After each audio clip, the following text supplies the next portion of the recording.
What's that special something that you can do better than anyone else?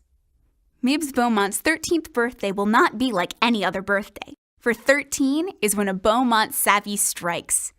With one brother who causes hurricanes and another who creates electricity, Mibs dreams her savvy will be X-ray vision or invisible wings that disappear like a flash of her brother's lightning.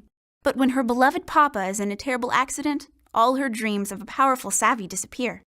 All Mibs wants now is a savvy that will save Papa. And so begins a wild journey on a rickety bus with her siblings and the preacher's kids in tow. And as their extraordinary adventure continues, only one thing is clear. Not a soul on that bus will ever be the same. The fantastical story of the Beaumont family uncovers the bit of superhero we all have inside, and reading their tale will leave you as changed as if you just discovered your own savvy.